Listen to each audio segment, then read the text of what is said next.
Hello everyone, this is Masood Ramandi and I'm happy to be back with another session from Spirit World Realities. I hope that the first few sessions have been helping you to see something new or even be encouraged by an emphasis on something that you already knew. And even more than that, to cause you to take actions, to step into these things, to live according to the Spirit and the Word of God, to find that confidence knowing that there is something in you and you can release that. So everything that we've talked about so far is important, but today I want to put my finger on something that I think is still a struggle in Christianity, and look at basically an aspect of what I talked about already, which was everything is in you and it's all about releasing what is in you, not to add something to you. And today I want to look at what actually causes this life that is inside of you to be bound and not to be loosed, like a stream of water that is, there is a dam that is actually stopping this water, and what causes this to be loosed and to be released.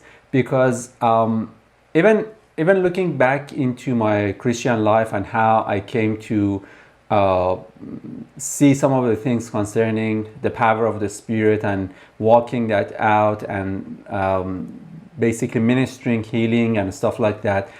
Because in the first time that I heard the message, it was not the first time, obviously. I mean, when I finally heard a solid message on healing, it was so natural, it was easy. I wasn't thinking of like, do I have the gift of healing? Do I have this permission or stuff like that? It was just easy, knowing that the Spirit is in me and the Spirit wants the person to be healed, and that's it.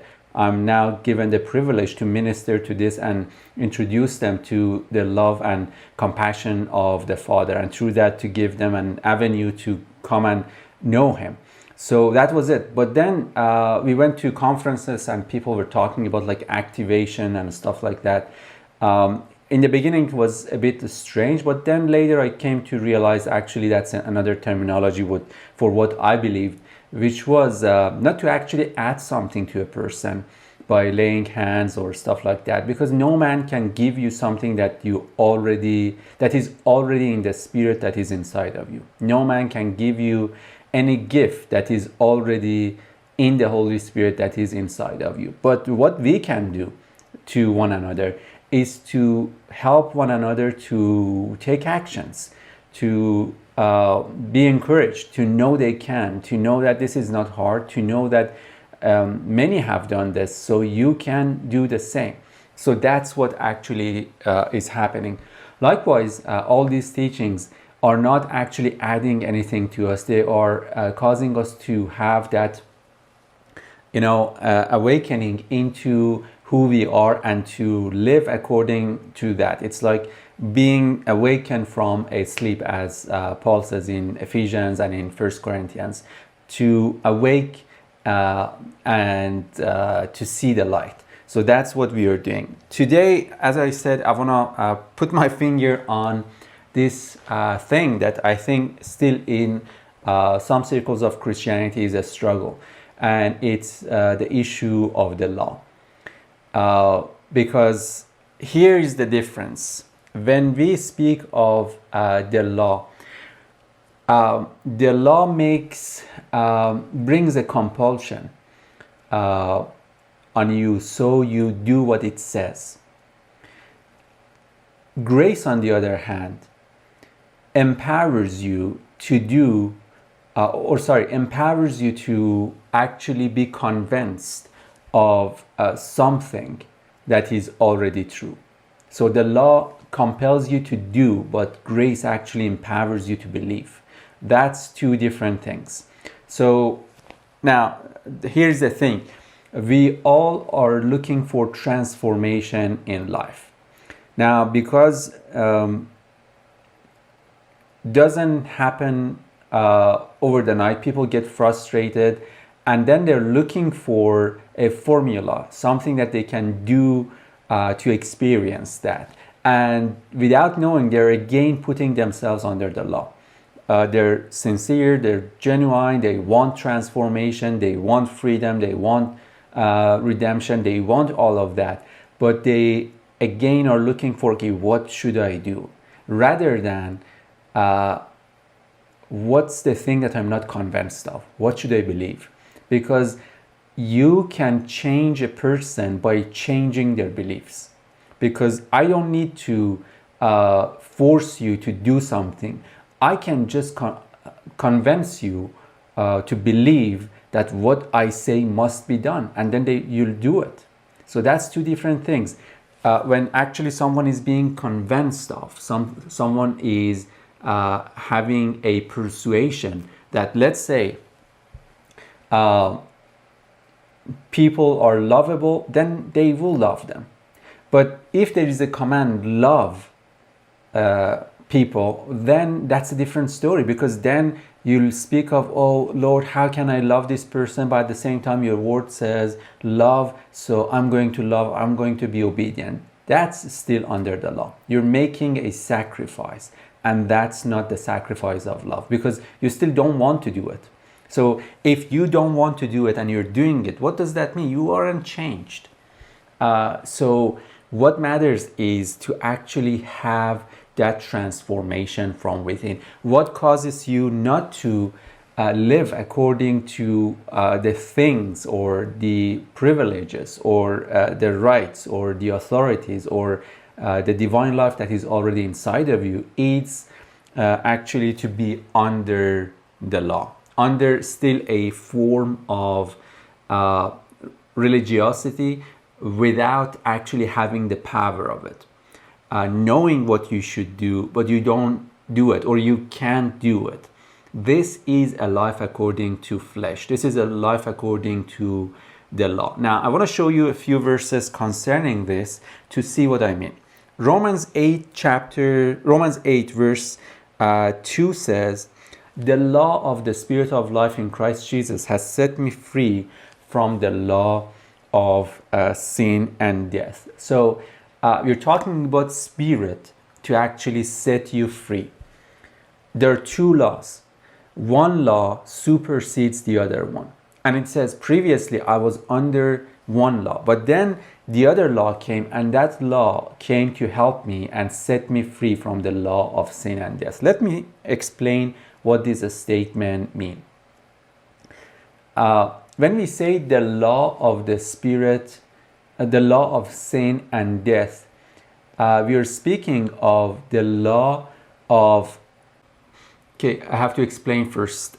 When we speak of sin, we are speaking of distortion. We are speaking of formlessness. We are speaking of chaos. We are speaking of blindness. We are speaking of not reaching out to that image that you are, not seeing that image that you are. Okay, so sin is when you, let's say, the easiest way that I can put this, sin is to not see who you are. Sin is to fall short of the glory of God. Sin is to not see yourself as the glory of God. Sin is to not see yourself as the image of God. Sin is to not see yourself as a child of God. Sin is, and that's being a son of disobedience, as we read. So when you don't see that, what are you going to do? You're going to change that situation and become what you desire to be. That's when death operates, because you think you're living, but you're dying. So you're living a life that every step of that is a dying process. So you are a man or a woman in a dying process while you live. So you find yourself under a law that you constantly see a lack, and you're trying to remove that lack by making a provision. And while doing this, you are actually spending your own soul life. You're spending all that is in you. You're being exhausted, you're being frustrated, you don't have the fruit of the Spirit, therefore life does not work. You're in worry and fear and condemnation rather than experiencing righteousness and joy and peace. So when you find yourself in that state, you're under a law. You have put yourself under that law. You have put yourself under the law of sin and death. Now the change comes when you begin to actually come under another law. That law is the law of the Spirit.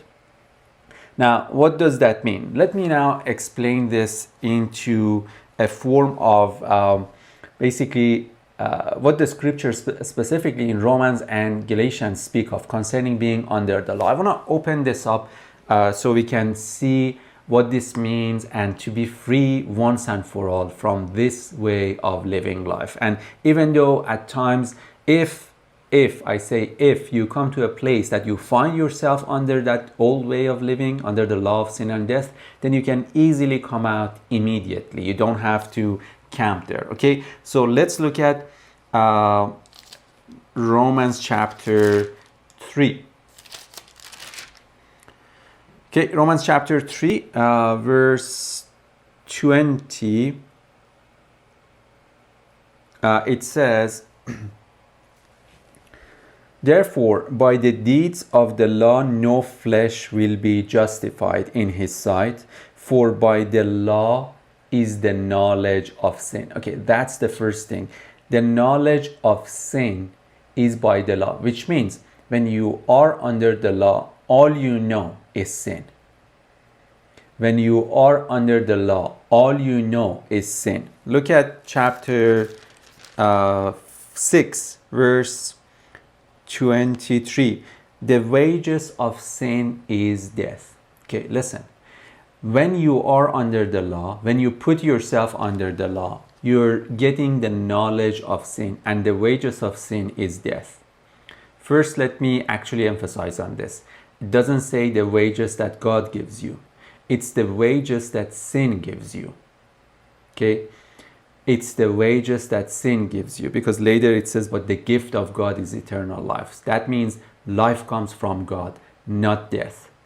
Death comes from sin. What was that? Your own perceptions. That causes death to be operating. So it says, by the law is the knowledge of sin, but then sin pays you. Sin slaves you to do what sin says. That's what I explained. Sin causes you to say, hey, you don't know who you are. You're not you're not this and you're not that. Let's do something. And so you become obedient of sin. You listen to what sin says. And you feel like, yeah, I'm not. So you begin to do certain things, and that manifests itself in different forms. I mean, that could be the various smallest things of life. That could be in your relationship with your friends.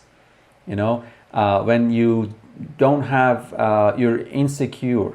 What are you going to do? You're going to make yourself feel secured. And what does that mean? You're going to actually think about how to do certain stuff to be even, I mean, this is in maybe younger generation, to be cool in your school or, you know, among your friends. And then the more you do this, the more you are coming out of who you, getting away more and more from who you are. You're trying to play and act. So you find yourself that you're living a double life.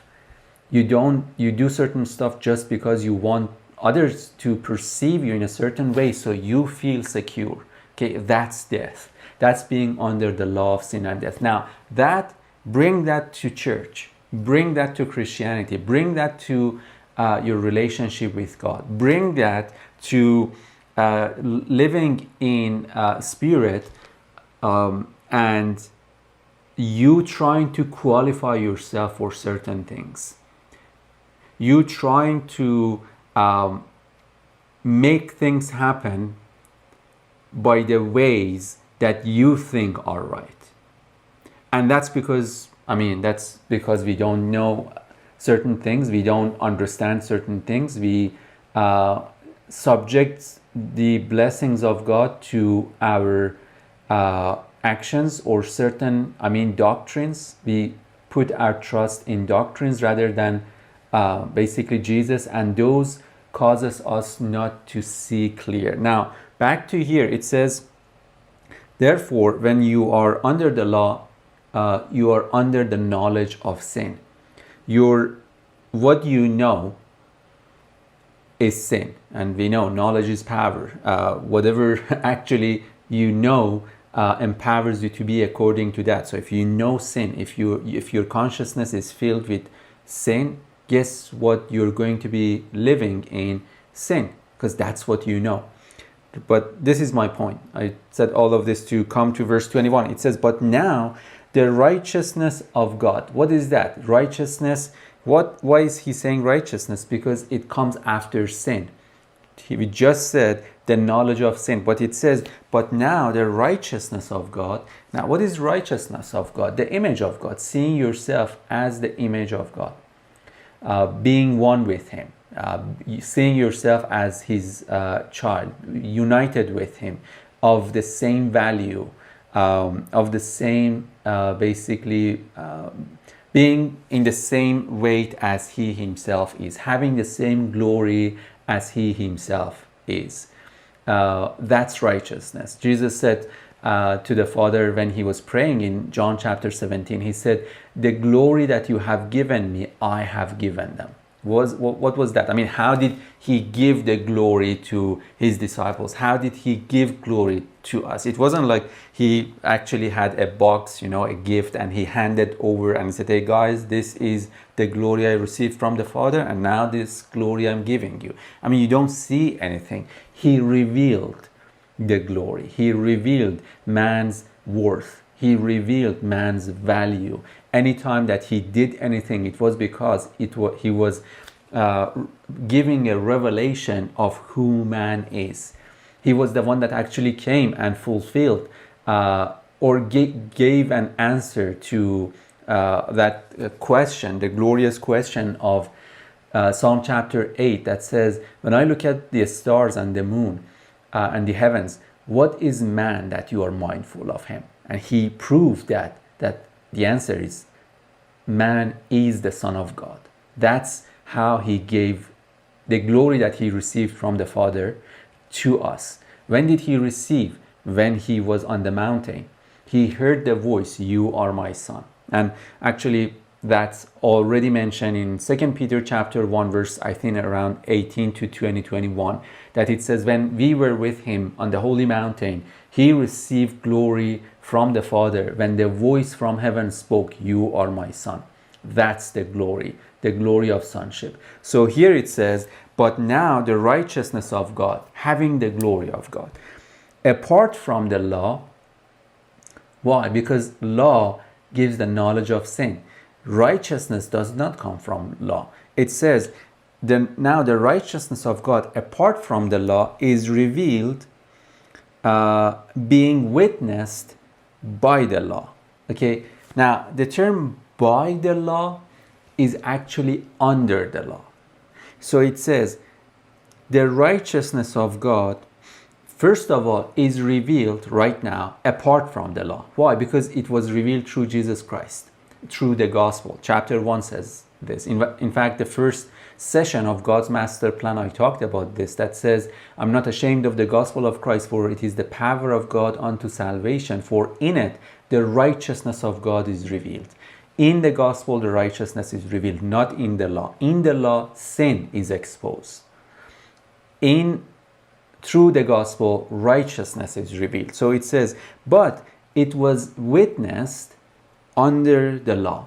It was witnessed under the law. Okay, so the law only witnessed to a righteousness that would come. But under the law, you didn't have righteousness. Under the law, you had sin. Okay, that's why what I'm trying to say, there is a shift from the old covenant to the new covenant. And people, although they have come out of old covenant, but their mindset is still in the old covenant. They say they are new covenant people, but the way they think is old covenant. Now, this actually was foreshadowed by the story of the children of Israel, which again we covered in God's master plan. When they came out of Egypt, they still in their heart and their mind, they lived in Egypt.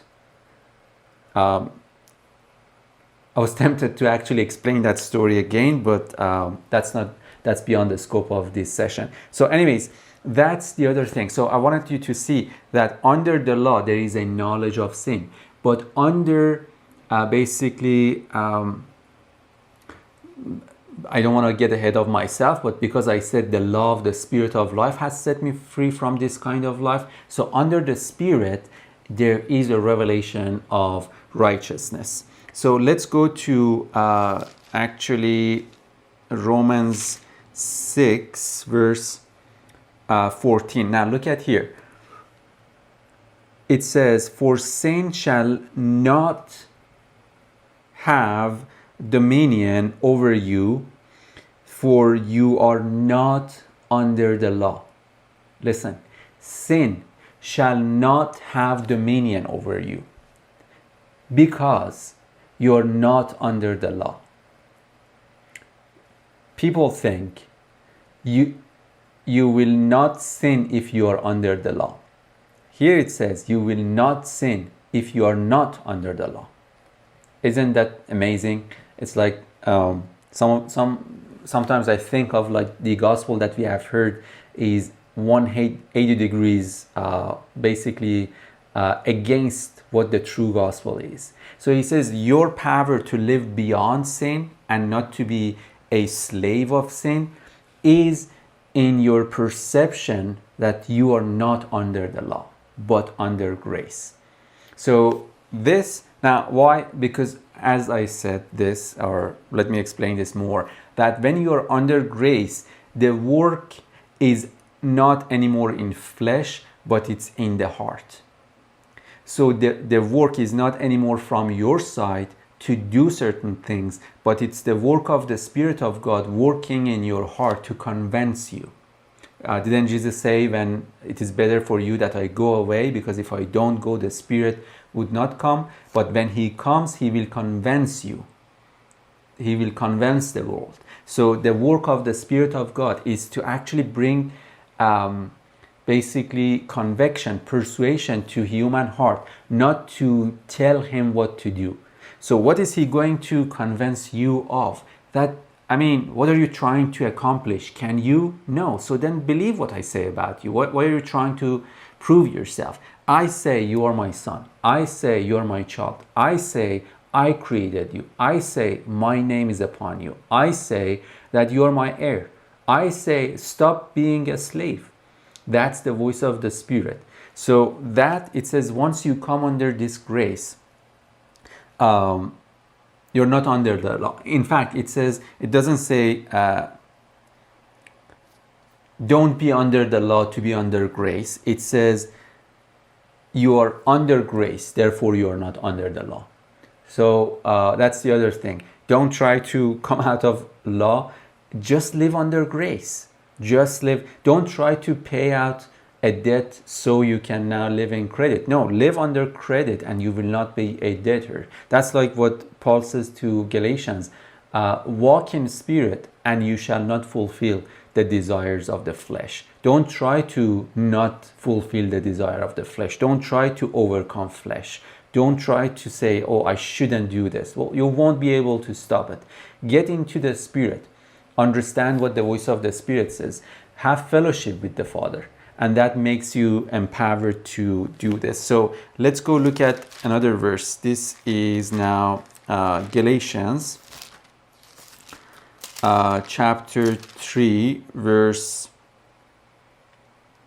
23. Okay, because we are looking at a few verses that have this term under the law, because we said the thing that actually doesn't allow that which is within us to come out, that which we talked about, that everything is in you, is this one simple truth, that, or fact, that we have been under the law. But let's see what we are reading here and what Paul says. Verse 23 of Galatians 3. But before faith came, we were kept under guard by the law, kept for the faith which would afterward be revealed. Okay, once again. But before faith came, what have I been talking about? Persuasion, It says, before this persuasion came, before faith came, we were kept under the law. We were kept under guard by the law. Okay, so it says we were under the law before faith. But when faith comes, I mean, law has no place anymore, because law says don't or do, but faith says I am. And Jesus said, don't try to fix the fruit, fix the tree, because a good tree cannot bear bad fruit. So let's be established as this good tree. So it says, if the reason that you might live under the law is because you're not persuaded of what God has said through Jesus Christ. Now, listen to another verse, chapter 4, verse 5. It says, in fact, look at verse 4. It says, but when the fullness of the time had come, God sent forth his son, born of a woman, born under the law, to redeem those who were under the law. Okay, it doesn't say under sin here. The point is under the law. Why? Because if you free someone from the law, they will be free from sin also. How do you free someone from the law? By grace. Okay, he doesn't say he came to redeem, although we know, I mean, Jesus was said at his birth that he would save them from their sin, but it's not, I mean, there are many people that they call themselves Christians and their life doesn't reflect that term. And it's not because they're bad people, it's just because they have tried to again deal with the fruit and not with the root. They have tried to fix the external manifestations, but they haven't basically gotten to the root of that in their heart. So it says he has to redeem those who were under the law. So listen to the next part, that we might receive the adoption as sons. It's the issue of sonship. When you are under the law, you're not under faith, and you're not under sonship. So faith brings a revelation, a persuasion of sonship, and that sets you free from the law. So this can show itself in various ways. In fact, let me just say the last verse and then we talk on this. Look at chapter 5, verse 18. It says, but if you are led by the Spirit, you are not under the law. Okay, once again the same term, under the law. It says if you are led by the Spirit, if you are led by the Spirit, you are not under the law. So once again, the issue is not trying to not to be under the law, the issue is to be under the Spirit. And now this answers our first verse quoted from chapter 8 of Romans, verse 2, the law of Spirit has set me free. How has he set me free? Not magically, not automatically, not just, obviously there are certain things by God's grace that happen immediately when you come to the Lord, or even in your life when you're not thinking about that. There are blessings that come. But if you want to live this every moment of your life, he says, the key is being led by the Spirit. And when you put yourself under this Spirit, you're subjecting yourself to the law of the Spirit. And guess what the law does? The law enforces something. So it says, you're not supposed to try to do it. It's the persuasion that the Spirit gives you that changes you from within, that loses you from within, that allows you to live a redemptive life, that allows you to actually live out what is already inside of you. So you're not under the law, you are under grace, you are being led by the Spirit, and you're living the revelation of righteousness. That's how you can begin to actually live out what it is inside of you. So to wrap up or to sum up, the key to live that which you already are inside is to sometimes look at basically what is the thing that you still are holding to, and allow the Spirit to actually show you what are the things that are still according to the law. Because if you are under the law, then you get a exposure or a knowledge of sin, and then you yourself condemn yourself, and then you experience the result of that, which is death in that area. So don't live that way. Live according to the Spirit. Listen to the thoughts of the Spirit, the thoughts that actually give you a hope and a future, the thoughts that have been revealed through the work of God that sets you free, the works that were perfectly done on the cross, and see yourself as united as you can be with Him through all this process. That's how you can begin to live out this life that is with Him. Okay, thank you everyone for listening to me, and we will see you next time.